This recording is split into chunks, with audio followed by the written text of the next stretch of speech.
Hey guys, what's going on? It's Mark Thomas Shaw from Contemplative Light, and in this video we're going to take a look at the new book, The Wisdom Pattern by Richard Rohr, who's a well-known author in contemporary spirituality, specifically in a Christian tradition. He is a Franciscan friar.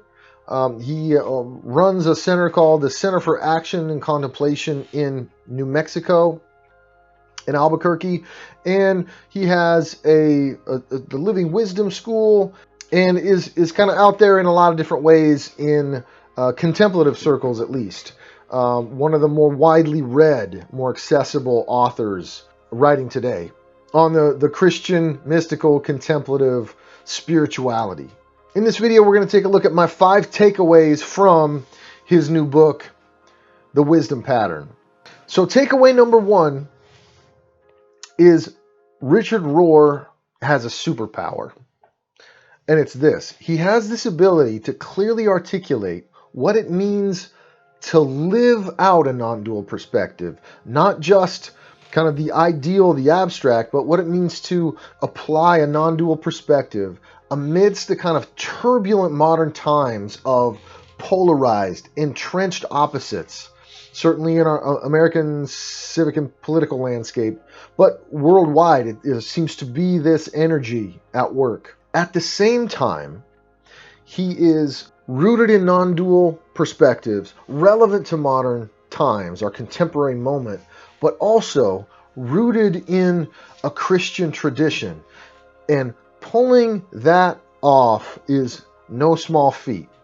So the term non-dual has become a kind of buzzword in contemplative or inner spiritual circles to describe this kind of awareness that we're after on this path of awakening to oneness, healing, wholeness, letting go of the things that hold us back, the internal ego structures.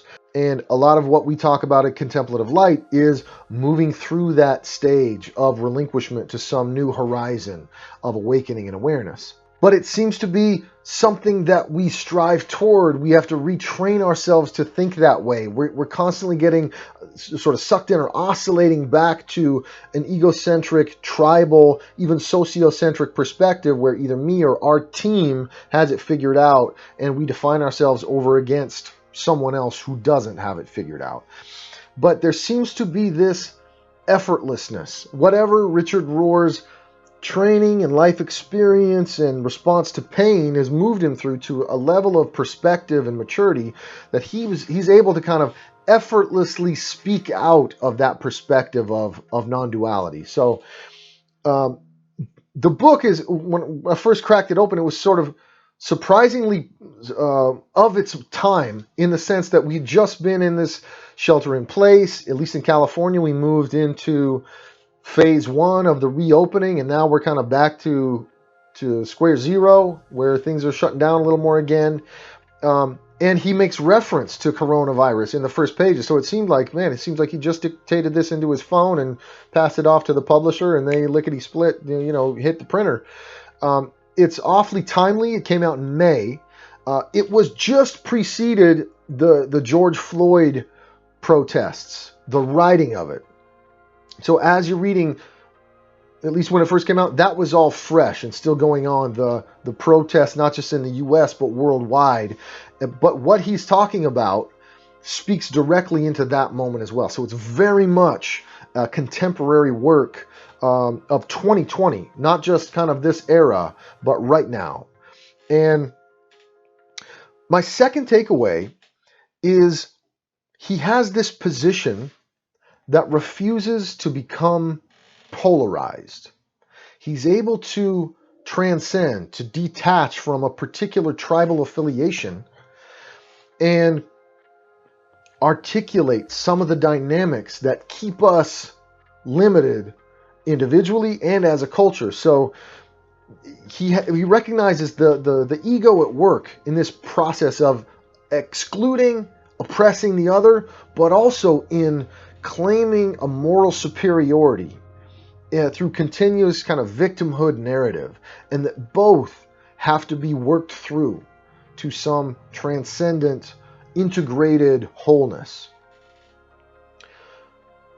And for those of us sort of who've grown up in exclusivist belief systems and found those stifling and moved out of them, there can still be this reactive energy. We want to rebel. We have this against energy.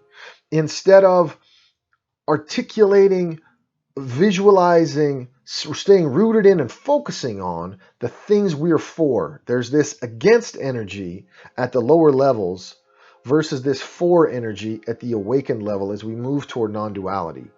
And for him, we cut ourselves off from a healthy living tradition that cultivates virtue. If we do that, if we just stay in a reactive mode against the things that we've been raised with, that were some elements of which were toxic. And he reintroduces this term from Ken Wilber: once you move through a stage of consciousness, to transcend and include. And an immature response as we move into a new state of consciousness is to transcend but exclude. Now we sort of mock and diminish and trivialize instead of maintaining those aspects of a tradition which are healthy and whole and right. And so he's long held there's this pattern of transformation that splits apart that ego mind, which is our encounter with our own pain. It's our response to suffering that determines if we move toward maturity, health, and wholeness, or cynicism, destruction, selfishness, toxic. He calls it the embittered wound versus the sacred wound. The embittered wound is angry and wants revenge and to destroy. And the sacred wound recognizes that this is a gateway, a portal to compassion, and recognizing the interconnectedness of my path with other people's path. And it becomes a process of integration and transcendence and advancement. So this is a kind of key, my third takeaway of his recognition of this pattern of transformation, this path to wisdom, is our encounter with our pain. And he articulates this movement with 3 stages. An initial order, maybe a naive order, simple boundaries and rules. Certainly we can recognize that at work in Western Christianity. Through a disorder where something happens that shows us that that airtight container is insufficient to the demands and experience of reality as it is. So we move into some disorder where the categories